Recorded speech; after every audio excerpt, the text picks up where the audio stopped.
Rise up.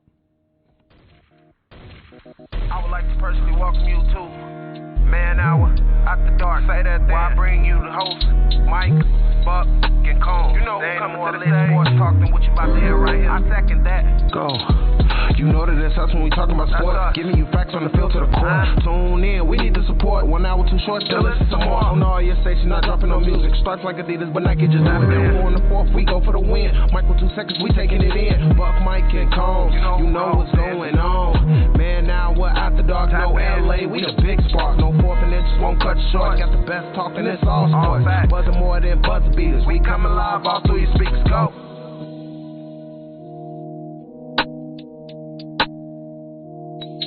And what is up, guys? Michael Buckhuister here with the Man Hour. Head over to manhourradio.com. Check out the merchandise page. We have some new t-shirts dropping here in just a few days, so stay tuned to that website and check back every day to see if the new merchandise has dropped yet. We aren't going to tell you when it drops on the air or the Facebook page or Twitter or anything like that. It's simply just going to be there one day, and bada bing, bada boom, they're going to be gone the next day. So they're only going to be live for about a month. So if you want the new and approved Man Hour t-shirt, better head over to the website right now and check it out whenever it is there. Next few days here. But speaking of the next few days, my man Brandon Combs is here for the next few days to hammer out the week. Combs, I seen you had a pretty good afternoon here. You counted some drinks back. You had a great time. Happy belated St. Patrick's Day to you, my friend. Yes, sir. Feeling? Yes, sir. Look, man. Look, the Irish, we have to celebrate. And we don't just celebrate on St. Patty's Day. We celebrate after St. Patrick's Day. we celebrate pretty much any time we can because we're Irish, and that's what we do best. We drink.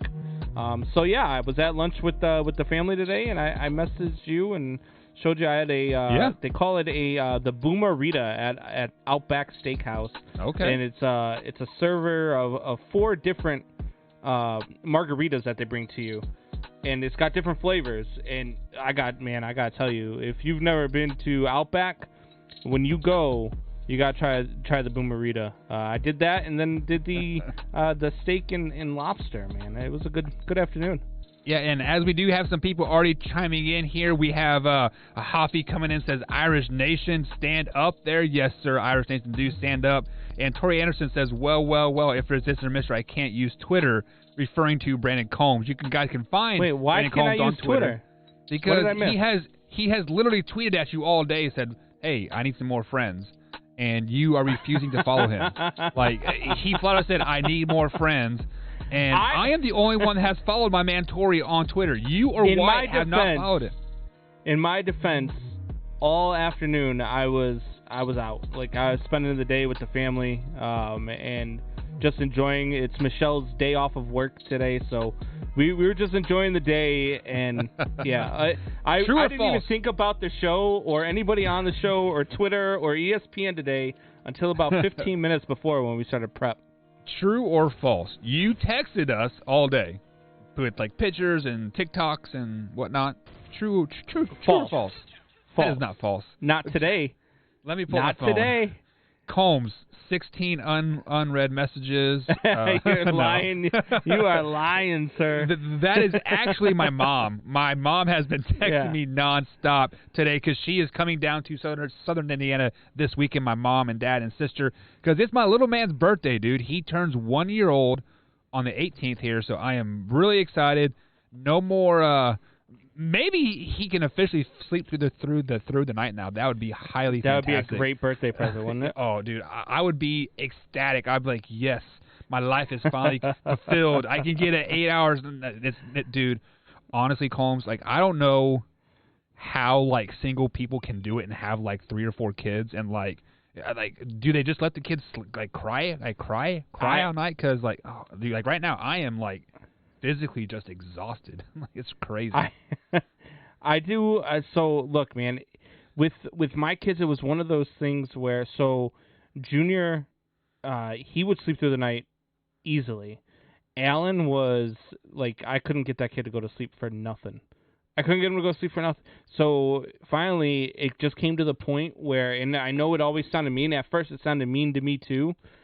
But even the doctor said, you take him to his crib when it's bedtime, and you let him cry it out. No kid has ever died from crying. So that's when you put them. So that's when you're putting them down to like sleep.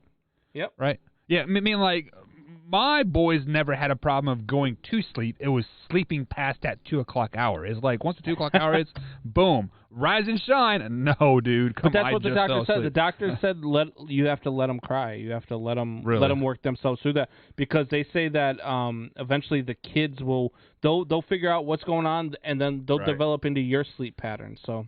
Yeah, well, that is a little bit easier said than done, because we do live in a 2-bedroom house right now. And my oldest is kind of very, what's the word I'm looking for? Possessive. Everything is like his, right?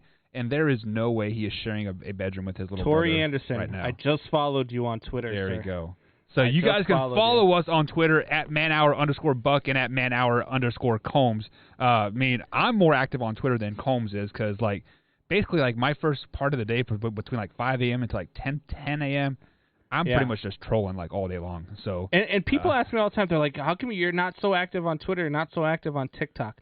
Guys, look, I grew up in a day and age where we didn't have any of this stuff. Right. So now it's all new. For one, I have TikTok. I just don't do any. I've never done one video on TikTok. I follow a ton of people on TikTok. Right. I love TikTok. I think it's hilarious. Yep. For one, I can't figure out how to use TikTok, so I can't make a video myself. It is super hard to hold up the selfie camera and push record button. That is the hardest thing to do. And for two, half the things I want to say on TikTok will probably get muted because I'm not a 13-year-old girl in a thong shaking my butt. What if you were a 43-year-old man in a thong shaking your butt? I think that gets deleted too. Oh, okay. Like I'm just probably a little bit right faster. What if you were to identify as a 13-year-old? Would that be okay? I don't think you can. Yeah, you can. You can identify as anything you want. Oh God, we're going dark already. We are not going dark. We are going to go ahead and slide right past that, because I watched Alex Jones' interview with Flamboyant 2 or something like that. Alex Jones is off the rail 100%. As Michelle says, thank God you don't know how to use TikTok. Yeah. I mean, honestly, she sees all these things that I watch, and my favorite ones are the guys that get their wives all the time. So I think she sees that I watch those ones. She's like, "Yeah, I'm so happy he doesn't know how to use TikTok." So funny thing here, have you seen the one where they're probably like 25, 26. You know, you can tell they just got married, right? You know, because they're happy, like, let's just be honest. And the husband is throwing cheese like at his wife, and it lands on her face. Like, have you seen that one? Well, no. Well, tonight we had barbecue for supper tonight. Cindy makes the best barbecue ever. Like, I don't know what she does to it, but it just melts in your mouth. But she puts cheese on top of it for whatever reason, and I'm like, I'm gonna try this. So I pull it out, the slice of cheese, fling it over here, and it hits her in the head. Oh, dude, if looks could have killed, I would probably not have been here. My God. Yeah. So the one I saw the other day, which I haven't tried yet, and if I do, I'd probably end up dead as well. But it's the guy who goes and he gets ketchup on his hand, and he walks up to his wife and swipes it across her head and says, "Simba." From the Lion King. So I saw that one the other day. I was dying laughing. Michelle would probably murder me though. I mean, like honestly, I don't know how I lived without TikTok, to be honest with you, because yes, they're only like 30 seconds or 45-second clips, right? But I catch myself spending like 2 hours on just on there. UFC 260 main event has just been booked. Michelle versus Combs. Yeah, she says I'll fight you. But no, look, that's the thing. Like, TikTok is hilarious. There's a couple people that I follow on there that are just. There's just one guy, and right now I can't think of his name. I don't know why, but he's my favorite one. Like, it's him, but he does like different things. It's supposed to be his sons. But it's like it's just him with different faces. Man, why is his name slipping my mind right now? Oh my God, Jason Banks. Jason Banks comedy. Banks. Yeah. And so he's on there, and man, he does some of the funniest stuff. But again, a lot of his stuff gets muted on TikTok because for whatever reason, TikTok will ban a comedian, but won't ban. Like I'm telling you, man, I can't tell you how many young girls you see on there shaking their stuff, and it's just like, guy, why is this okay, but this comedy isn't? Like, I don't understand what's going on with the world. Speaking of which, I did see a video of his saying that he is going back on tour starting here in July, I think it was. I'm trying to get him on the show, man. I've hit him up so many times to come on the show. I'm going to get him eventually, man. I would love to have him on the show. Maybe we just need Wyatt to, like, hit him up because he got Abject Shine, and, you know, Abject Shine was a very, very funny dude, so... he was hilarious, man. But, guys, we do have an action-packed show for you tonight. Let's go ahead and get into some sports talk, but let's go ahead and break it down. We do got some NFL fighting words, Michelle. Michelle chimes in and says, if you do it, I'm hiding your PS5. Yeah. Joke's on you. The PS5 is underneath his pillow all the time. Good luck with that. No, I'm totally kidding. But we do have some NFL free agency to discuss. Combs, your Bears did not get Russell in the trade, so we will talk about that. Why you gotta bring that up again? Facts are facts, man. Why are you doing this to me, man? That is a headline story. So, Michelle, please get that blood pressure pill ready because we are going to need it coming up right after the break here. But we also got Deshaun Watson, some sexual assault charges, AJ Green news, Gardner Minshew, very, very much more. And, of course, we got the world infamous What Does tonight as well. So, guys, action-packed show. We got a lot to talk about. Wyatt is on vacation tonight. He is hunting polar bears in a catfish suit. So we will see how he comes back tomorrow on that. So, Combs, let's go ahead and take our first break of the night, man. And we're going to come back and talk your Chicago Bears. We'll be right back here, guys, on the Man Hour.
Welcome back to the Man Hour, guys. Michael Buckeyes with Brandon Combs tonight. Wyatt Williams is out and about hunting polar bears, like I said, in a catfish suit, so he will be back tomorrow, hopefully with all limbs intact, with his full head of hair. Speaking of the devil, right there is Wyatt. But if you guys have missed any part of the show whatsoever, or you're going to miss any part of the show whatsoever, you can check us on iTunes, Spotify, or iHeartRadio as well, or head over to manhourradio.com, click on the podcast link, and it'll be the first link that you see there.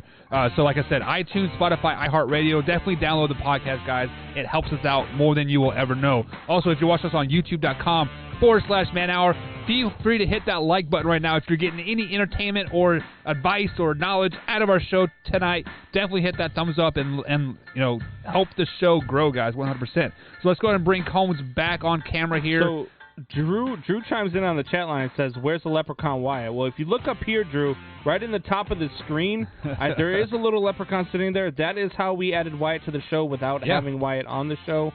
So he is here. He is in his green attire like he was in the other night. So he is definitely here. And, Speaking of TikTok, tell me how Wyatt is on the show without telling me his Wyatt is like it's on the show, right? Leprechaun Packers. right there on the back of the screen. There we go. So your green screen is cool, by the way, man. Like you've got, because of your green screen is on, the camera's got this cool thing with your hoodie where your wires look like they're actually behind the letters of your sweatshirt. Yeah, that's pretty cool. So like I was editing the show, like, cause I wore this hoodie like last Thursday or last Friday, and like I was like looking at the shirt. I'm like, man, what if we made a T-shirt like that, like without a green screen T-shirt? Well, I'm talking like see how like the man hour is black. Yeah. Like what if we did that? Like, how do you think that would look?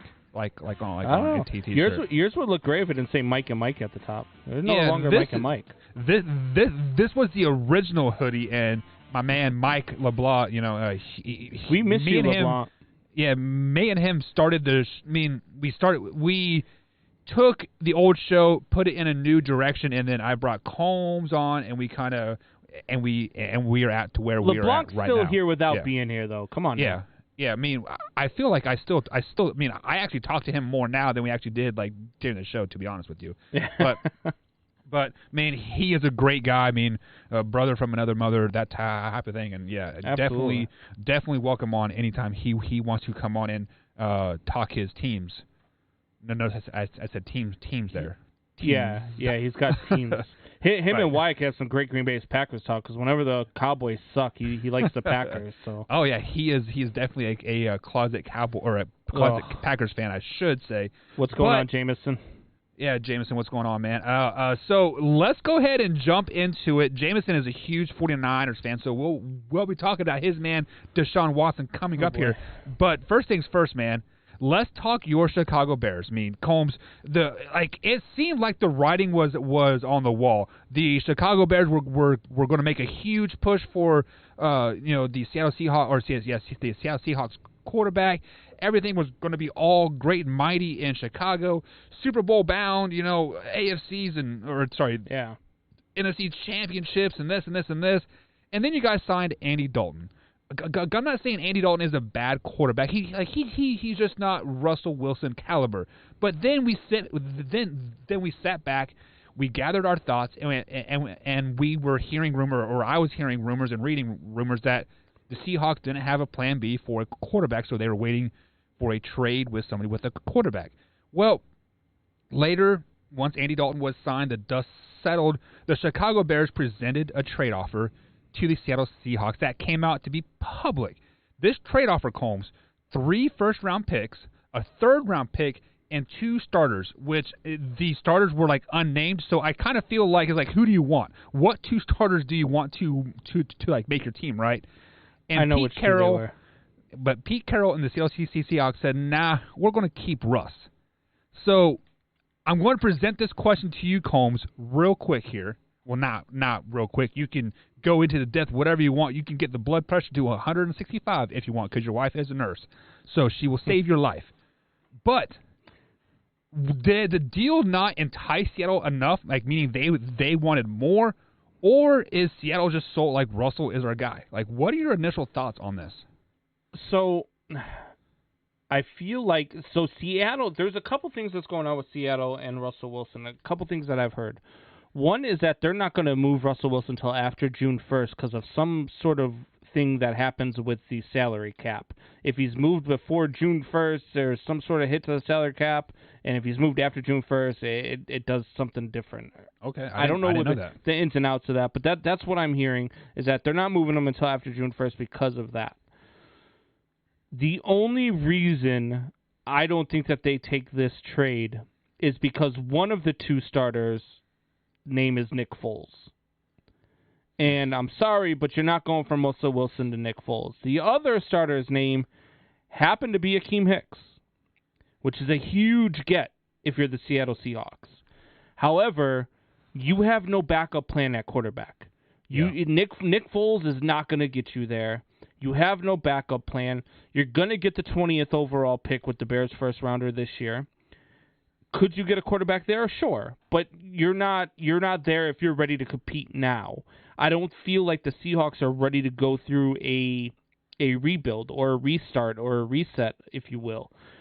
They're not ready to bring on. They want a viable starter in Seattle, and it's just it's one of those things where the Bears they made their move, and I'm kind of glad that they didn't get that trade because that's a lot to give up for Russell Wilson, man. That's a lot to give up for Russell Wilson. I mean, you're losing 6 players. I mean, shoot. Yeah, and I just I couldn't do it. I just I don't look.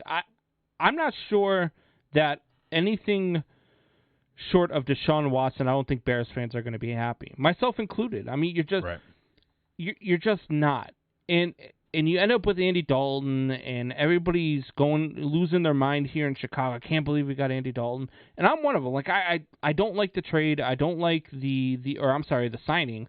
I don't like the addition of Andy Dalton unless you're using him as trade bait somewhere somehow. Right. But I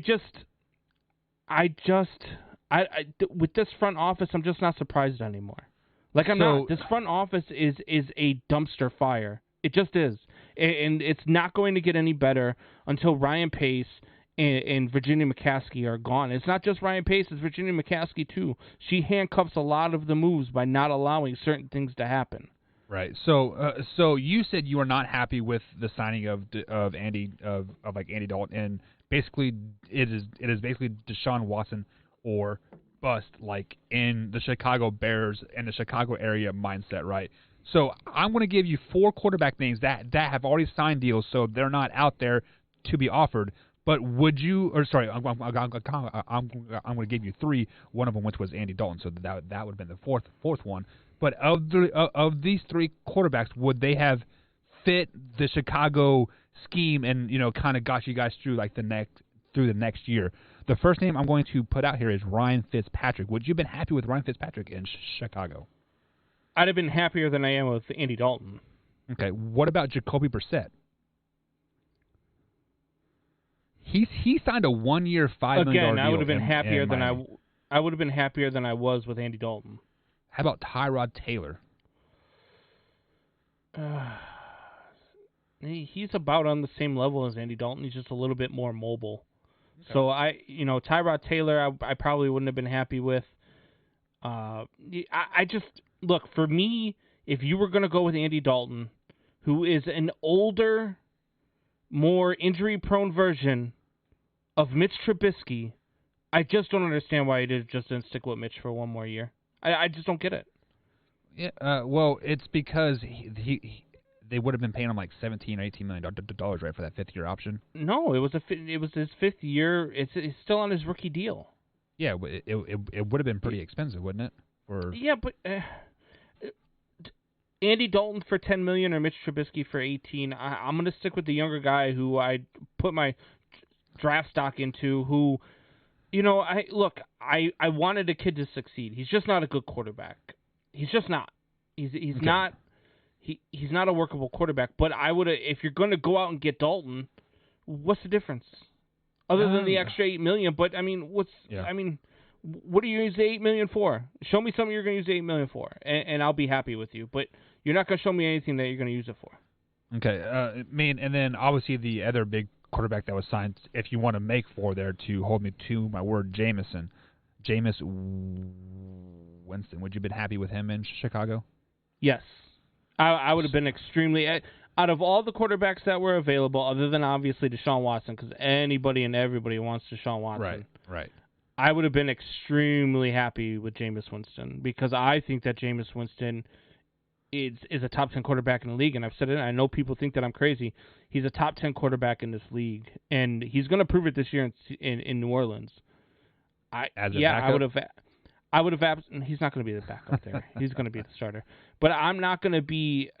I would have been happier with him on, a 3 or 4 year deal. The problem is, I don't think it mattered for the Bears because you've still got Ryan Pace, you still got Virginia McCaskey, you still got Matt Nagy. Like I don't feel like there's a real winning opportunity for any quarterback right now. So I am looking through the list of free agent quarterbacks out there. Alex Smith is out there, Mitchell Trubisky, Chase Daniels, A.J. McCarron, Colt McCoy, RG3, Matt Barkley, Nate Stufffield, Joe Flacco, Ryan Griffin, I don't even know who that guy is, Josh McCown, Mike McGlynn, Geno Smith, Blaine Gabbert, Brian Hoyer, Blake Bortles, Nick Mullins is out there, Josh Dobbs. Why not go get Flacco? Out of all those names that you just mentioned, I would have went and got Flacco. If you're going to get somebody on, right? But if you're going to get somebody on a 1-year deal, at least Joe Flacco knows how to win. True. He did ride the coattails of a defense to a Super Bowl. You're 100% correct on on that. And that's what the Bears need, is a quarterback that can ride the coattails of a defense to the Super Bowl. I don't know, man. I don't understand. I still don't understand the move. I'm just over it now at this point. Like I'm so done with this Bears franchise, with their ownership, with their front office. Like I'm nothing surprises me anymore, and I have zero expectations for them until Virginia McCaskey is dead and gone, and Ryan Pace is no longer the GM. Let's see how many more times you can say their two names throughout the show. If it's under 7, Wyatt will shave his head. So keep that in the back of your head. Totally kidding. Simple. But let me ask you this question. I mean, obviously, our draft expert guy isn't here, but maybe, just maybe, the Chicago Bears picked up Andy Dalton to mold a quarterback from the draft. Do you think maybe that was the thought process Again, that's there? the wrong guy to do it with. I mean, if you're going to do that, again, I'm going to go back to why didn't you just go get Joe Flacco on a 1-year deal? I mean, if you want somebody to show, like Andy Dalton is not that guy. I mean, concussion problems, injury problems. Like, I just don't understand the go-get for Andy Dalton. I don't understand the thought process. And I would love to sit down and talk with Ryan Pace about the thought process, but he's just not, I don't know. Well, what you could do, since you do have Twitter and you just followed Tori Anderson on there, follow Ryan Pace on there. Reach out to him. Slide into those DMs, man. Maybe that clown ain't going to message me back. He don't want none of this smoke. Just be nice, Combs. just be nice, but I can't be nice to that man. That's no. Look. You're what you're asking me to do right now, essentially. Okay. You're asking I want me you to be call female, up. be passive You're aggressive. asking me to call up the cheating ex-wife. Yeah. And be cordial. Exactly. But I can't do that. But in a very passive aggressive way. Just like, hey man, what is up? I hear that you need some help on the front office side. Yeah. Things. I would love to sit down and talk to you. So I got me like a very, very good coach of mine, a very good mentor of mine, Mr. Jamie Polk there, taught me you have to make a sandwich. You have to have the good, and then the bad is in the middle. So you start with the good, you say, hey, you suck, and then you say, hey, man, but you'll do better. Make it a sandwich, Combs. Make it a sandwich. He will bite. Because it will be a sandwich. It'll be a you suck sandwich with a jackass. Well, speaking of you suck, Deshaun Watson does not suck, but he does like to intertwine things sometimes here. Deshaun Watson is facing 2 sexual assault charges here after getting massages back in March of 2020 and August of 2020. I'm going to try to keep this as PG as I can here. So basically, when you get a massage, you get really relaxed and parts of your body start to grow, right? With that being said, that particular part, let's call it his leg, rubbed up against the masseuse, and she felt very uncomfortable about it and said this is, quote, a disturbing behavior trend that we're seeing with Deshaun. With that being said, 2 sexual assault charges have been filed against him. One stemming back from March 2020 and August 2020. 2 different girls here, like I might add. So I'm going to ask the NFL question first here. Does this hurt Deshaun Watson's trade value at all? No. Not at all. No, because you're still getting a guy who on the field performs and who off the field you don't know the whole story, and that's what I'm going to tell you about the story itself is that, was it one of those things where he stood up and handled it and then rubbed it on their leg, or was it he was rolling over and it touched them? Because I don't know what to do. Like, it's one of those things that these are always those stories that I always tread lightly, and I don't ever blame somebody for coming forward and saying something. If they felt like it was wrong and they felt like he violated something, by all means say something. But there are so many times where stories like this come out and there's not much to it, except for, in the end, they want some sort of cash stipend. And that's like, so I never say anything about it because I don't know which one it is. You know, I think that there are a lot of players that get into situations like this. Some of them are warranted, and some of them aren't. And the ones that are warranted absolutely need to be dealt with in a legal manner. But the ones that aren't warranted also need to be dealt with in a legal manner, and that's how you stop stuff like that from happening. Right. But I'm telling you right now, if you tell me that he did this and it was wrong and he's going to go to jail for it, I'm fine with that. That's fine with me. He deserves it for being an idiot and doing something like this. But if he didn't do it and it's proved that he didn't do it, then these people that are accusing him of doing it should face the same exact punishment. Exactly. I am a firm believer on that 100% because every time something like this comes up, I always revert back to the Baylor guy. I never remember his last name, but you guys know exactly who I'm talking about. This is a defensive end, wore number 9, 6'5", rolled his shirt underneath his pads, had a 15-pack on him.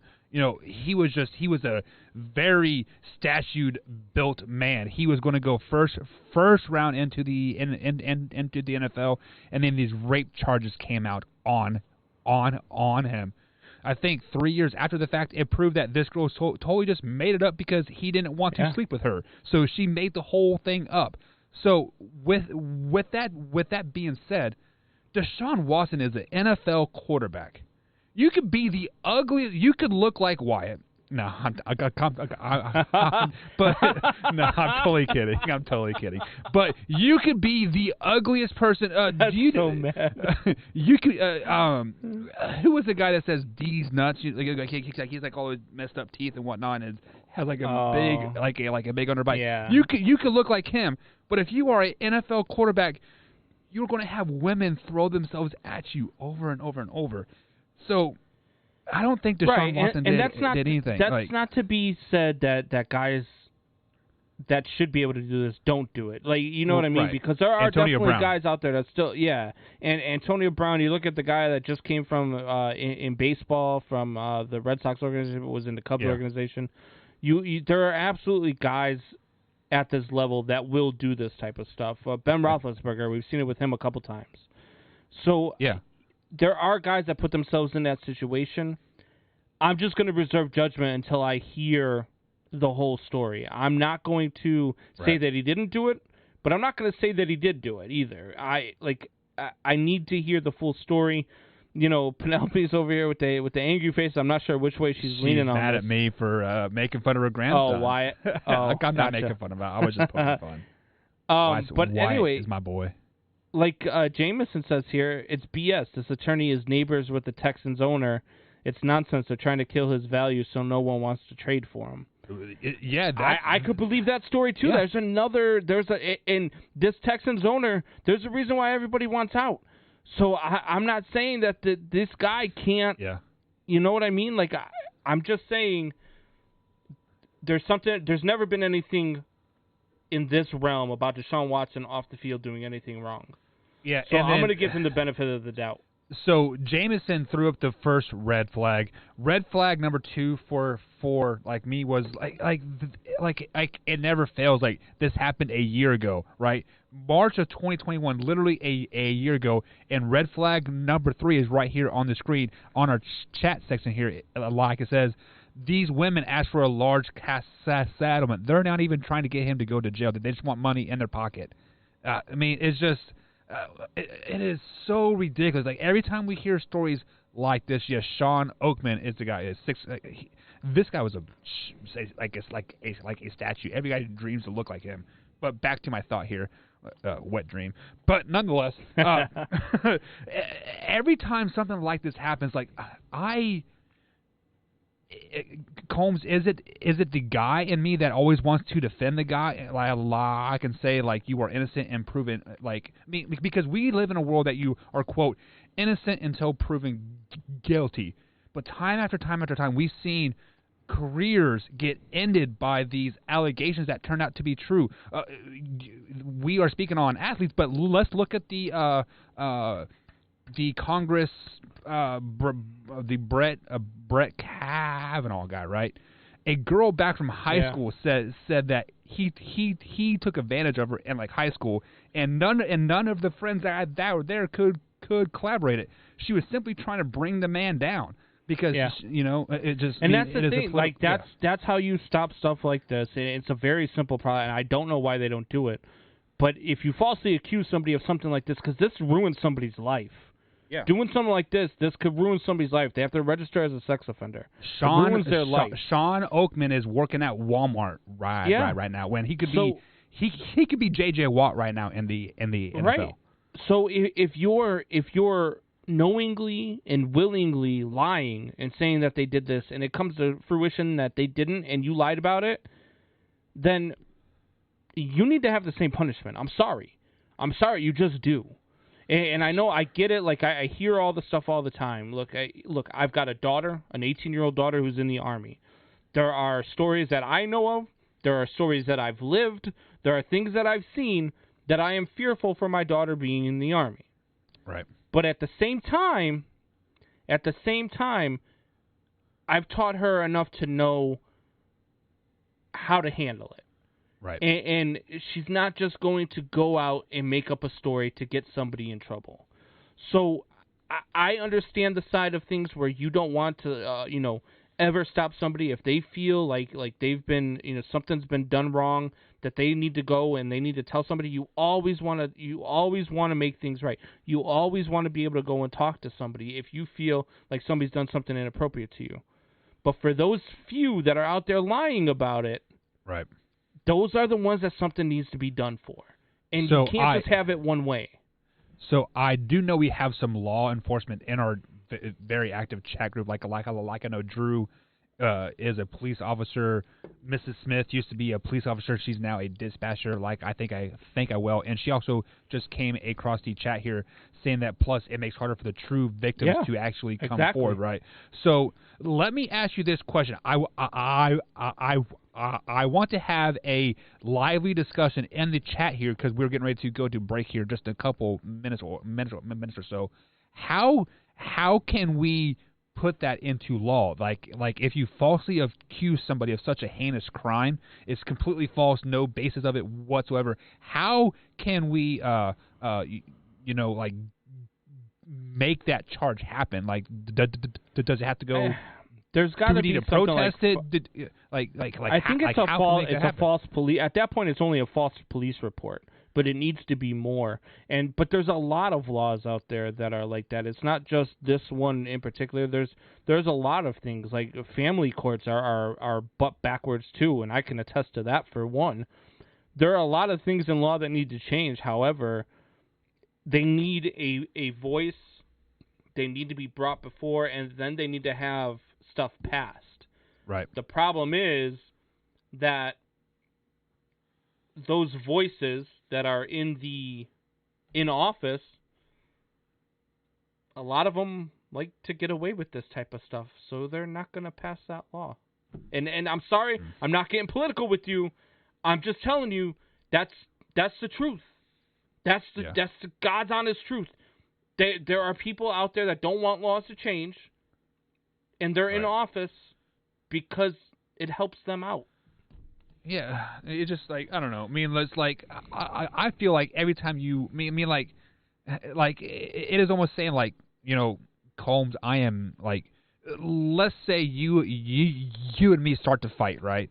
And not like a physical fight, but just like a Twitter wars because you're never on there. But I am coming at you on Twitter. So you're the Mets and I'm Trevor Bauer. All right. So. And then you just say something that just like rubs me the wrong way. What is to stop me from going to the local police station and saying, "Oh, Combs did this to me. He touched me here, here, and here." it's completely false, but it could take you down. It could ruin your career, and it's totally false. And what, I get like a fine because I filed a false police report. I don't know. It's just it's crazy, man. There are so many little things in this world that and this just like we talk about it when it happens to athletes, but it doesn't just happen to athletes. It doesn't just happen to it happens a lot more than we would think, and it's horrible. It's just it's hard to see, especially if you have a family member or a friend or anything that goes through it. It's tough to see because you know what they have to go through. You know they have to register, and when you have to register, that puts you on all sorts of lists. And when that start putting you on lists, you start getting denied for jobs. You start getting looked at differently.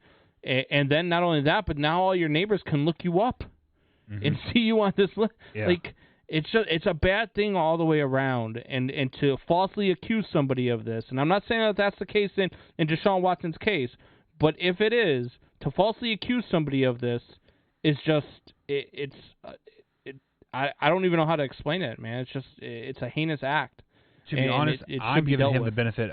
I'm giving him the benefit of the doubt because of those three red flags that just came across. Jameson gave us 2, and then and then the one that just stood out to me was like the dates. But like we aren't going to take anything away from the girls just because if it is true, I don't know. It's just like it is what it is. It's just, but I don't know. But at the end of the day, guys. This is Drew chimes show. in and says, if you file a false police report or make a false statement, the investigating agency can charge the accuser for all the money it took to investigate. That's all good and well, but they should also charge them for the money that, especially for an athlete, the money that they're losing from that. If it's a general person, the money they lose from losing their job. And not only that, they should have to face all the time in jail that the person they're accusing of would have faced in jail. Or we are kind of gearing it toward like athletes, but like, what about an average citizen like me? Like if some girl would accuse me of something right now, I do not have the money. I do not have the money to buy like a lawyer to prove that I didn't. I don't have the have the time or the energy to fight it in court for months and months and months. But I would lose my job. I would never be able to support my family the way I am now because and not only my that, but job the trust that you lose, the trust that you lose inside your own home. Oh yeah, like there would be no trust. Like I would probably be single just because that's just the way it is. Like me and Cindy have like this communication level, and she you lied to me. Well, I didn't lie to you, but somebody said but I'm sorry. I'm getting a little worked up just because it irritates me. Yeah, a lot. I'm there with you, man. I'm there with you. Yeah, and Tori, you are 100% correct, man. Tori says you'd be guilty before you stepped foot in the courthouse and sentenced. Yeah, I mean, I feel like anytime a guy gets in trouble with the law when it involves a female, you are guilty, no matter what. Like you can be 100% innocent and have a video. I actually have a story for you guys on the members only after our show. So stay tuned for that at 10 p.m. East Coast time. So, Combs, let's go ahead and get into the next break here. On the other side of the break, guys, we got the world-famous What Does. So what has been brewing in our souls for the last week or so. We got the What Does coming up, and then some fantasy baseball talk with the man, the myth, the legend, Brandon B.C. Combs will give us some top fantasy players, actually top sleepers in the Major League Baseball schedule moving forward. We'll be right back, guys, here. Yeah, I got baseball or football on the mind. But, guys, we'll be right back here on the Man Hour. Stay tuned.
check the mic and make sure it sound right, boys. And welcome back to the Man Hour, guys. Michael Buckheisler with Brandon Combs here today. If you missed any part of the show whatsoever, you can find us on the podcast forum on iTunes, iHeartRadio, and Spotify as well. Or head over to manhourradio.com, click on the podcast tab, and listen to the latest and newest podcast right there on the show. It is uploaded right after this is over, so it'll be there if you guys missed any part of the show whatsoever. You can also become a members only. The members only tab is as little as $3 a month. You can join us on the after show, which starts at 10 p.m. East Coast time on the website. Simply click on the members tab and click on the after show.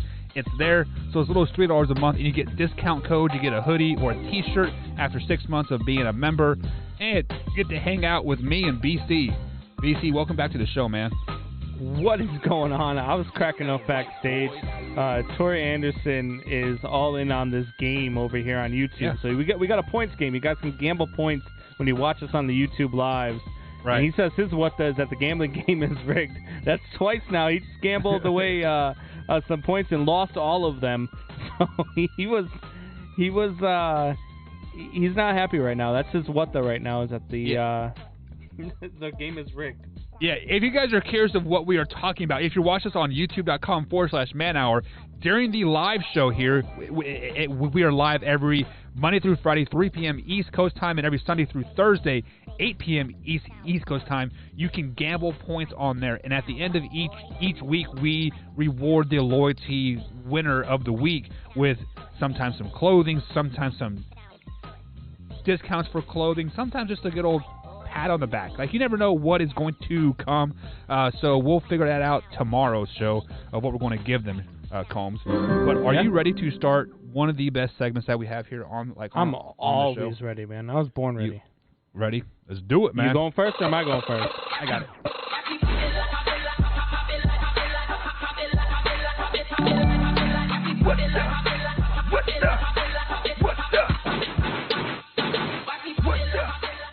And my first what the of the night is going to go out to the people that are jumping on this Arizona Cardinals bandwagon here. Yes, the Arizona Cardinals signed J.J. Watt. Yes, they signed A.J. Green here. We'll be talking about that on the hour number 2 here on the Man Hour. But, guys, A.J. Green is over the hill. He is injured. J.J. Watt has he been healthy the last 4 years? I don't know.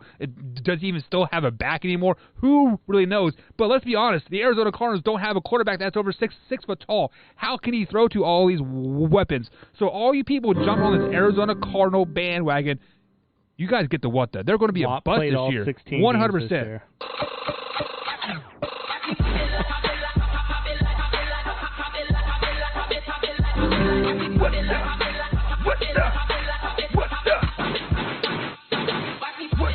My man said, does J.J. Watt even have a back anymore? J.J. Watt played every game this year, Buck. Every single one of them. First time in his 9-year career. Congratulations. Oh, my God. Stop it. He's only missed... only twice in his career has he not played all 16 games. Stop it. You are out of your mind. No, you are. Look it up. Anyway, my first what of the night is going to go to the NCAA. The NCAA tournament always starts on Tuesday and Wednesday. Always. And then we get the playing games on Tuesday and Wednesday, and then we get the Thursday tournament. They're all day long from noon to midnight usually. And this year, what do we got? Playing games on Thursday, then games on Friday, Saturday, Sunday, Monday. I don't understand why we have to wait. Why couldn't we still do everything that we're doing? I get, they had to do COVID protocol. They had to do COVID tests. They had to do COVID this. They had to do COVID that. They've been doing COVID tests all freaking year. All season long they've been doing COVID tests. I'm so done with it. NCAA, you get the what the.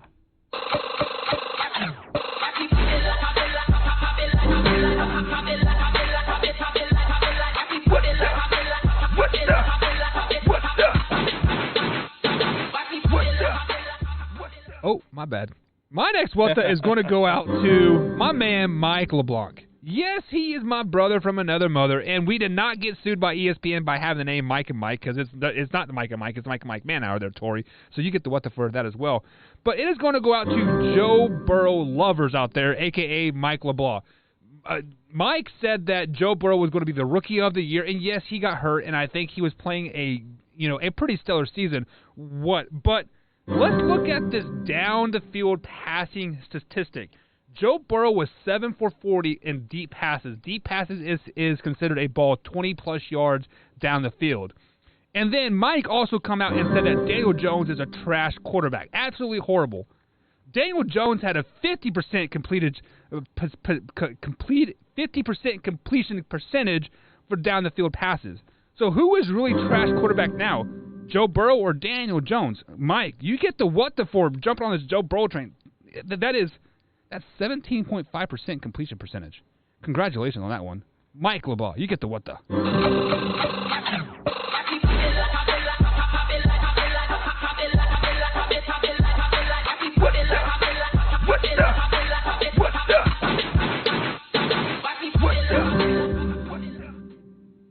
All right, so I was going to have a different what the, but you know what? Milton Mania is coming at us on Facebook with J.J. Watt stuff. Buck's coming at J.J. Watt, so I'm going to defend my boy J.J. Watt. The what the's going to go out to you and Milton. So you guys say, oh, he's never played a full season in his career. Hasn't played. So he's had 9 seasons in the league. Milton says it's first time in 6 years that he's played all 16. He actually played all 16 in 2008. Played all 16 in 2011, 2012, 2013, 2014, 2015. 16 and 17 was when he was having his elbow surgeries. And then he missed half of 2019. So 3 out of his 9 seasons has he only not played 16 games. And he played 16 games last year and in 2018. So Buck, Milton Mania, back off my boy J.J. Watt. Cardinals going to the Super Bowl, baby.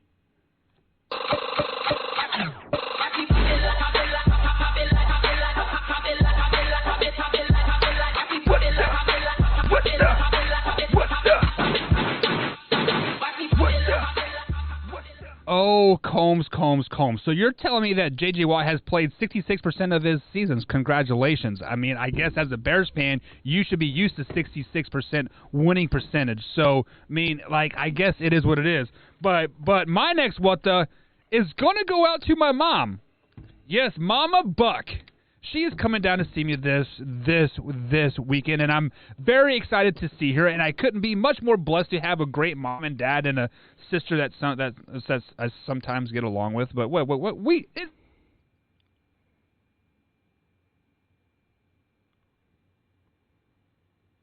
Uh-oh. Did we lose Buck there?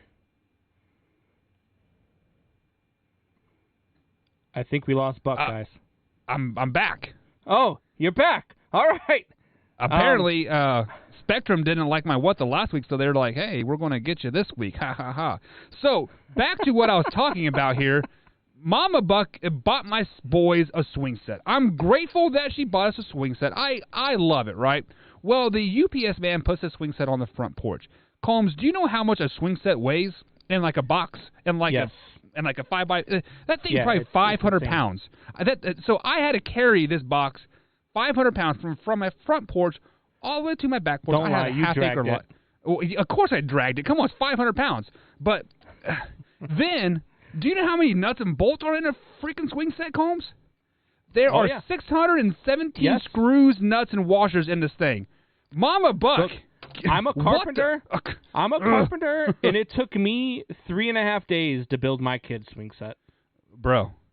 It's ridiculous. They're insane. Swing set builders. Scratch that. I'm not giving it to Mama Buck. Swing set builders. The Playhouse people. You guys get the what the? So many screws. 6. Ugh.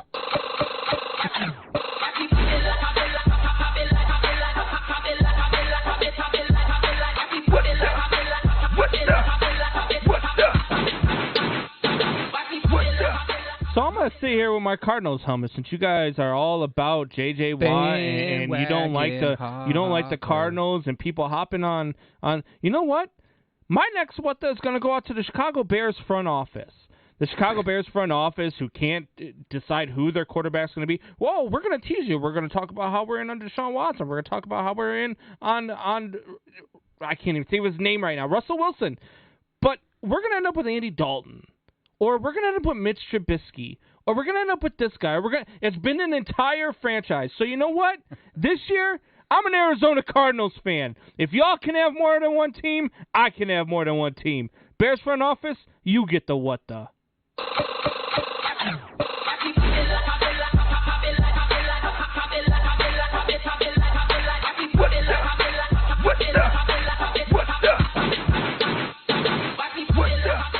And my final what the of the night is going to go out to some people that I work with. So if you guys don't know, I am a software engineer at a company in Louisville. I'm just going to leave it at that.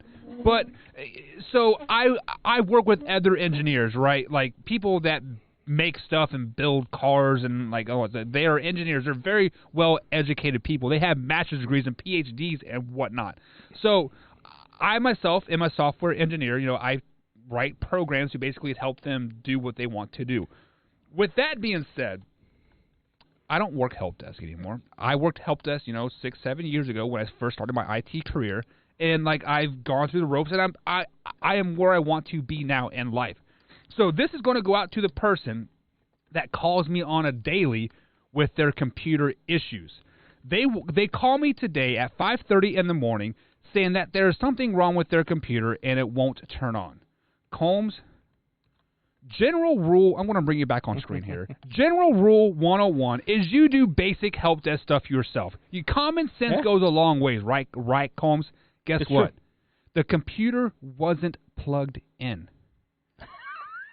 It literally had the cord on the desk saying, plug me in when ready to use. Somebody left the note, said, plug me in when ready to use. Engineers, smart people, master's degrees, people that have PhDs, master's degrees, you guys are getting the what does. Common sense goes a long ways, people. You guys get the what the.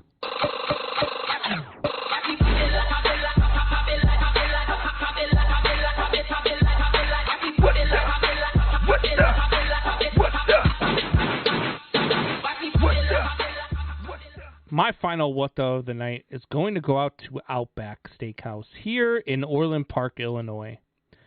So we go to Outback, and you know what? The service was kind of slow, but I never take that into account because you know what? Maybe you're busy, maybe you're having a bad day, whatever the case is. And I'm usually a pretty good tipper, and today was just so bad. And then it got culminated by the final act of negligence after I had already tipped the guy pretty damn well, by the way.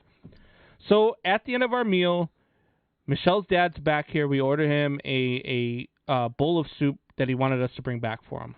Not a problem.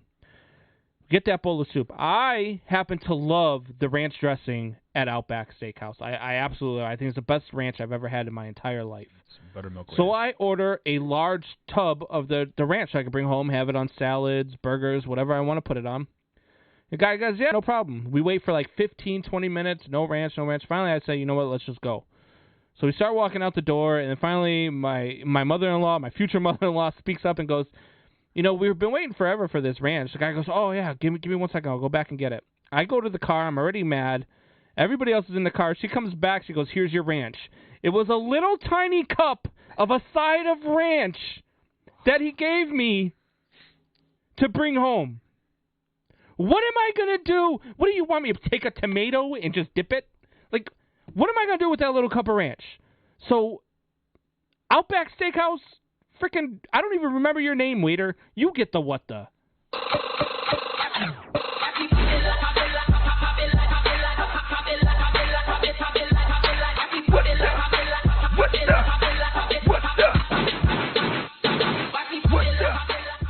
We have the unspoken rules here of the what the segment here, but Combs, I got to challenge that what the a little bit, man. Like, what did you expect him to do, to bring you out like a whole 5-gallon jug of ranch so you can take over for free? I've ordered these before. They put them in like a container. It's probably about yay big, and it's round, but it's something that you put a container of. And you normally pay $5-10 for it. I have no problem paying $5-10 for it, but like. You know that you can go to Walmart and buy buttermilk ranch in a. It's not the same. It is exactly the same. Not the same. I'm telling you right now. You need to go to Outback and try the ranch because it is not the same. you know what, Combs? You might be living on this white collar budget, but here in the Buck household, we live on a blue collar budget, and we cannot afford those Outback Steakhouse trips. I'm telling you right now, when I come to Indianapolis and you come up to visit for the volleyball, I'm taking you to Outback Steakhouse. Dude, you and me are going to Outback Steakhouse. Are you paying it? Because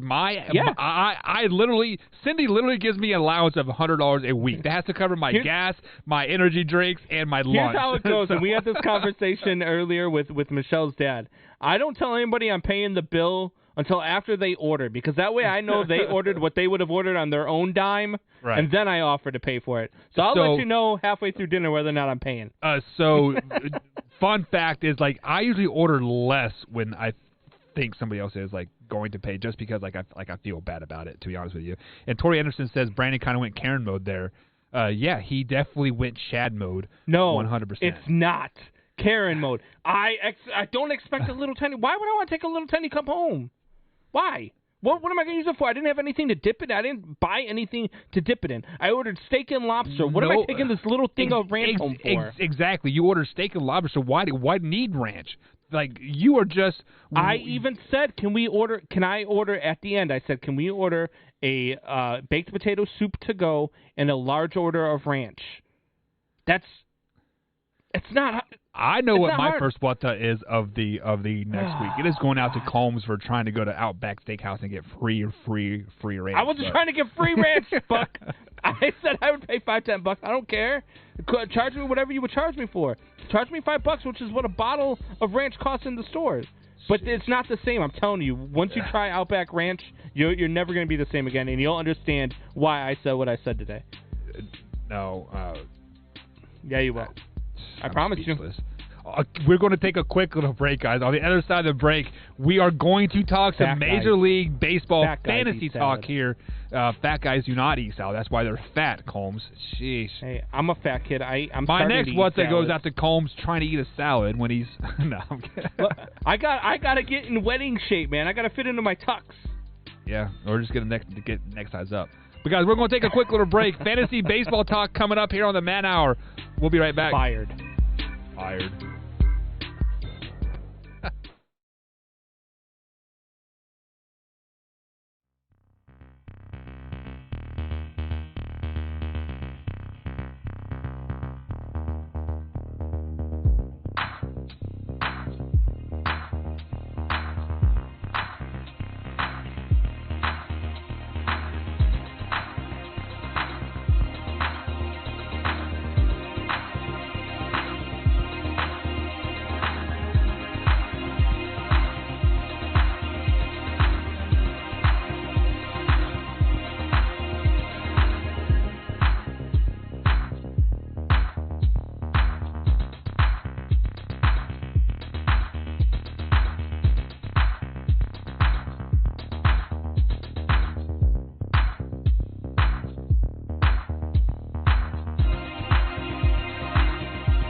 And welcome back to the Man Hour, guys. Michael Buckheis along with Brandon Combs here. If you missed any part of the show whatsoever, head over to manhourradio.com. Click on the podcast link there, and it will be the first one at the top. There is the latest show that you're listening to right now. Or you can find us on Spotify, iHeartRadio, or iTunes as well. Simply search Man Hour Sports Talk. It'll be the only one up there because we are the greatest sports show on the planet. Taking words out of Coleman's mouth and iterating them and coming out of myself. So It just like I try to use big words there, but sometimes I get words mixed up, and I say what I say what I think I'm saying, but it's not what I'm saying. You know what I'm saying? It's not good for a stutterer. Yeah, it's not good. When a person like myself, I do have a stutter, and when I start to think about my words, that is when I start messing up the worst. Usually, and people don't even talking, at me. Yeah. Don't try at me at Twitter. Don't come in my Facebook message saying how I'm mean to Buck.